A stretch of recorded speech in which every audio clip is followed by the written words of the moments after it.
اللہ تعالیٰ نے ارشاد فرمایا اور اس مال میں ان کا بھی حق ہے جو ان کے بعد آئے اور جو کہتے ہیں اے ہمارے پروردگار ہمیں بھی بخش دے اور ہمارے ان بھائیوں کو بھی جو ہم سے پہلے ایمان لائے، یعنی جو پہلے جا چکے ہیں۔ حضرت عائشہ سے روایت ہے کہ ایک آدمی حضور صلی اللہ علیہ وسلم کی خدمت میں عرض کرتا ہے بے شک میری ماں کو اچانک موت آ گئی اور میرا گمان ہے کہ اگر وہ بات کرتی تو صدقہ کرتی، اب اگر میں اس کی طرف سے صدقہ کر دوں تو کیا اس کو ثواب ملے گا؟ فرمایا ہاں۔ اس سے یہ پتہ چلتا ہے کہ میت کے نام پر یا میت کی طرف سے صدقہ اس کو فائدہ پہنچاتا ہے، اس کے اجر اور ثواب میں اضافہ کرتا ہے۔ حضرت ابو ہریرہ سے مروی ہے حضور صلی اللہ علیہ وسلم نے فرمایا جب انسان مر جاتا ہے تو اس کا عمل ختم ہو جاتا ہے مگر 3 عمل ختم نہیں ہوتے۔ نمبر 1 صدقہ جاریہ، نمبر 2 ایسا علم جس سے لوگ فائدہ حاصل کر رہے ہوں، اور نمبر 3 نیک اولاد جو اس کے لیے دعا کرے۔ یہاں پر بیٹا کا لفظ لکھا ہوا ترجمے میں ولد کا لفظ چائلڈ کے لیے عربی میں استعمال ہوتا ہے، اور اس کی دلیل وہی آیات میراث ہیں جس میں ولد کا لفظ چائلڈ کے معنوں میں استعمال ہو چکا ہے۔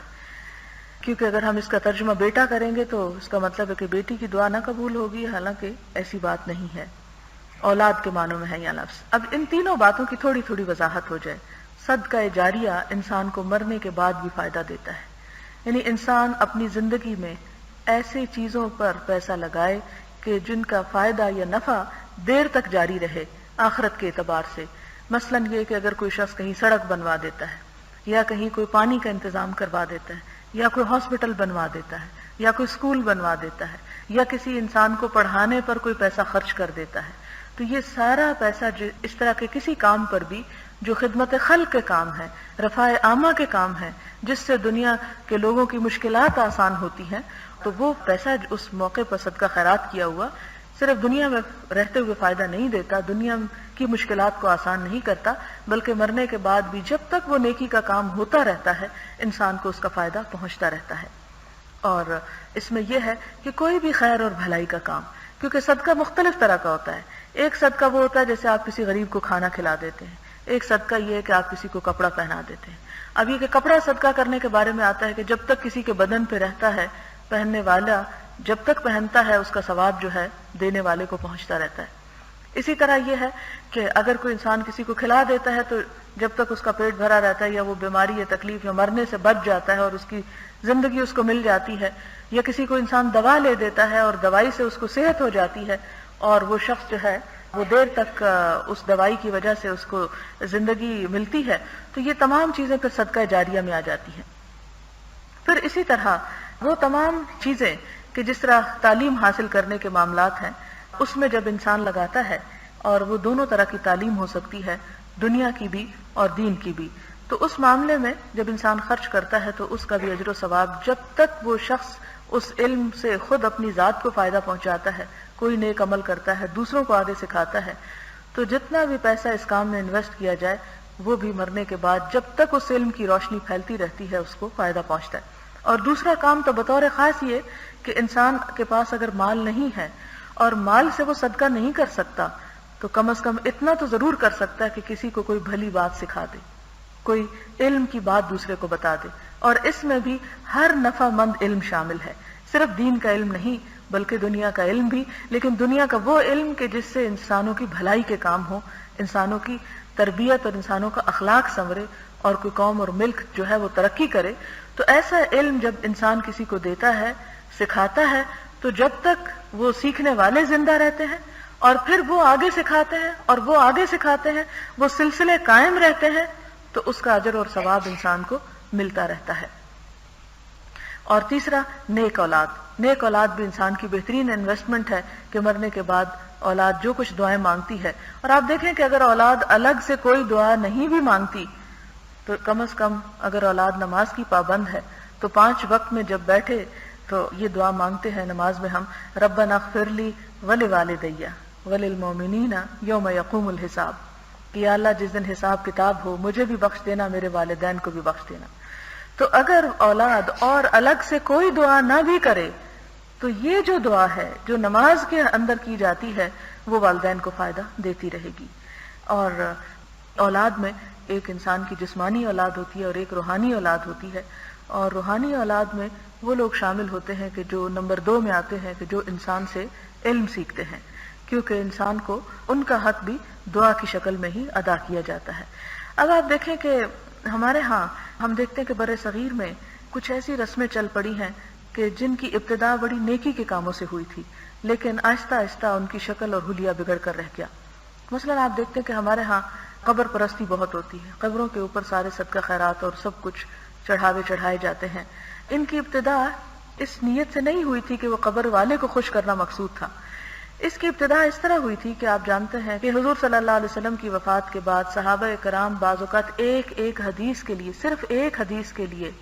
میلوں سفر کرتے تھے۔ ایک صحابی کے بارے میں آتا ہے، حضرت جابر کے بارے میں، کہ انہوں نے ایک تازہ دم اونٹنی خریدی اور 1 مہینے کا سفر کر کے مصر پہنچے اور وہاں سے ایک حدیث سن کر واپس آ گئے۔ اسی طرح ایک اور صحابی شام پہنچے اور وہاں پر ایک حدیث سن کے واپس آ گئے۔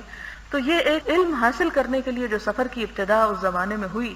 یہ اگلی 2-3 صدیوں میں ہم دیکھتے ہیں کہ اپنے عروج کو پہنچ گئی۔ اب یہ جو سفر کرنے والے لوگ تھے وہ طالب علم ہی ہوتے تھے، اور روحانی طور پر بھی اور علمی طور پر بھی نیک لوگوں سے اور علماء سے استفادے کے لیے اپنے گھروں سے نکلتے۔ جب وہ نکلتے اور ایسے لوگوں کی مجلسوں میں پہنچتے تو ظاہر ہے اس زمانے میں نہ تو کوئی باقاعدہ مدارس تھے، نہ کوئی ہاسٹلز تھے، نہ ہی کوئی اور انتظام تھا، تو وہاں پر عموماً سرائے ہوتی تھی یا رباط نام کی ایک چیز ہوتی تھی۔ رباط ربط سے ہے باندھنا، یعنی رباط کا مطلب جو لوگوں کو آپس میں باندھے رکھے۔ تو وہ بھی وقف جگہ ہوتی تھی۔ وقف کا مطلب یہ کہ کوئی اہل ثروت مالدار لوگ جو تھے وہ ایسی اپنی زمینیں وقف کر دیتے تھے ایسی سرائے بنانے کے لیے یا ایسے مسافروں کے قیام کے لیے۔ یہی وجہ کہ آپ دیکھتے ہیں کہ قرآن پاک میں آپ پڑھتے ہیں کہ زکوٰۃ کے جو مصارف ہیں اس میں ابن السبیل کا لفظ آتا ہے۔ نظر نیاز اور دوسرا جو بھی چیزیں ہیں صدقہ خیرات، اس میں کس کس پہ وہ لگتی ہے اگر آپ پڑھیں تو قرآن پاک میں بے شمار دفعہ مسافر کا ذکر آیا ہے، اور مسافر خاص طور پر جب طالب علم بھی ہو تو پھر اس پہ خرچ کرنے کا دوہرا اجر ہوتا ہے۔ تو اس دور میں اکثر سفر جو تھے وہ علم کے لیے کیے جاتے، اور جہاں جہاں پر لوگ پہنچتے وہاں پر ظاہر ہے کہ عموماً مرد ہوتے تھے سفر کرنے والے، وہ خود تو کھانے پکانے میں اگر لگ جاتے تو پڑھتے کیسے، تو وہاں پر ان کے لیے اجتماعی کھانے کا انتظام ہوتا تھا۔ وہ کھانا وہ نیک یا علماء یا بزرگ اپنے طرف سے نہیں کرتے تھے،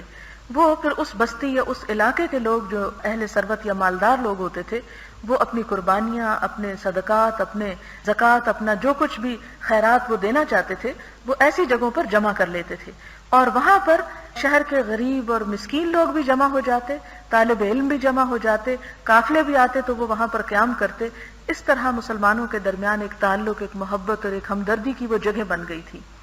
لیکن مشکل اس وقت ہوئی، خرابی اس وقت پیدا ہوئی کہ جب انہی جگہوں پر بیٹھنے والے علماء اور نیک لوگ جب فوت ہو گئے تو انہیں ان جگہوں پہ دفنا دیا گیا۔ کسی کو مسجد کے احاطے میں دفنا دیا گیا، کسی کو مدرسے کے احاطے میں دفنا دیا گیا، کسی کو کسی خانقاہ کے اندر دفنا دیا گیا۔ اب ہوا یہ کہ جب نیک لوگ خود چلے گئے تو لوگوں نے ان کی بجائے ان کی قبروں سے فیض حاصل کرنا شروع کر دیا،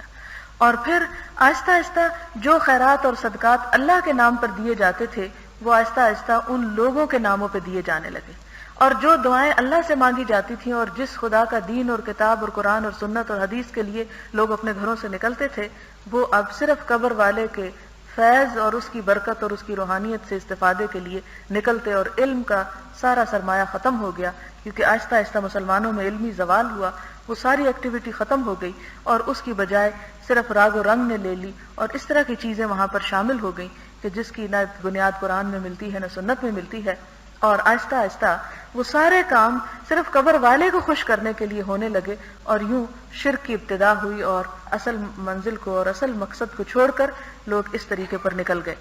اور جس سے بے شمار پھر آگے خرابیاں پیدا ہوئیں، اور جوں جوں جہالت بڑھتی گئی اس قسم کی خرابیوں میں اور زیادہ شدت آ گئی۔ اور اب آپ دیکھ سکتے ہیں کہ یہاں پر آپ دیکھ لیں کہ بری امام پر جب عرس ہوتا ہے تو کیا حال ہوتا ہے، یا لاہور میں آپ دیکھ لیں، بلکہ ایک آرٹیکل کہیں چھپا تھا گلف میں، اس کا کٹنگ بھی میرے پاس ہے، اور اس میں یہ کہا گیا کہ پاکستان اور ہندوستان میں سب سے زیادہ توہمات پائے جاتے ہیں خاص طور پر خواتین کے طبقے میں۔ اس میں فگرز دیے ہوئے تھے کہ کتنی عورتیں ہر روز قبروں پر حاضر ہوتی ہیں صرف اپنی منتیں اور مرادیں لے کر، حالانکہ اسلام میں پہلی ہی سورت جو سورت الفاتحہ میں سکھائی گئی اس میں بتایا گیا ایاک نعبد و ایاک نستعین، صرف تیری ہم عبادت کرتے ہیں، صرف تجھ سے ہم مدد مانگتے ہیں۔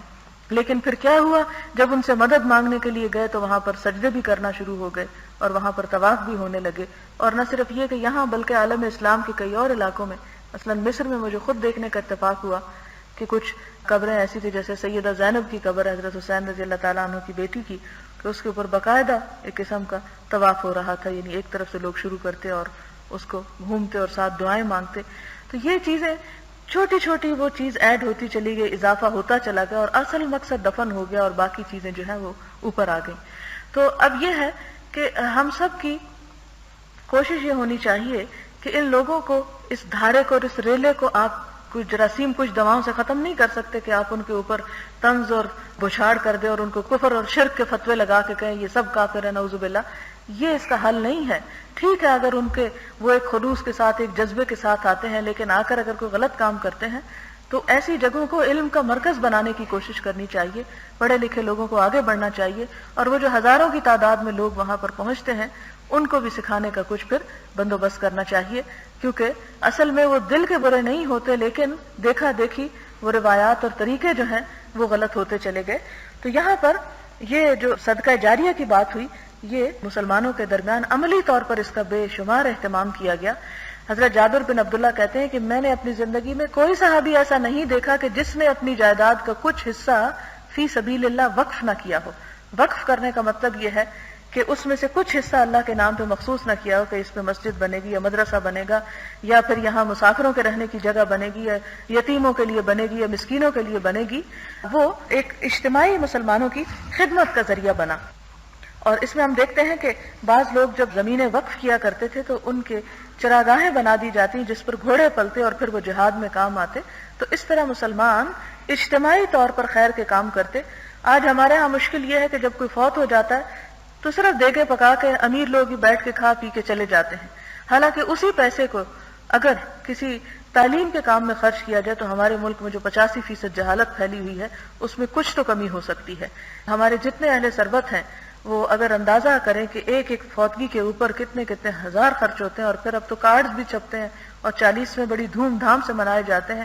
اس میں گوشت بھی ہوتا ہے اور سبزی بھی ہوتی ہے اور پھر سویٹ ڈش کا بھی لازمی اہتمام ہوتا ہے اور چائے اور قہوہ بھی ہوتا ہے. تو یہ لمبی چوڑی رسمیں کھانے پینے کی کٹ ڈاؤن کر کے اگر اسی پیسے کو کسی مفید کام میں استعمال کیا جائے تو میت کو بھی فائدہ پہنچے گا، اس کو بھی ثواب پہنچے گا. جس غریب کو کچھ ملے گا، یعنی ایک غریب کی چھت ہی اس سے بن سکتی ہے، ایک کا چھپر ڈالا جا سکتا ہے ان بے سہارا لوگوں کے جن کے پاس کچھ نہیں. اسی پیسے کو کسی ہسپتال میں لے جائیں اور مریضوں کو دوائیاں خرید کے دیں. جتنے کرا رہے ہیں جب وہ ان کو تندرستی ہوگی تو جو ان کے دلوں سے دعا نکلے گی وہ میت کو فائدہ دے گی، بجائے اس کے کہ صرف ایک شو آف کرنے پر اس سارے پیسے کو برباد کر دیا جائے.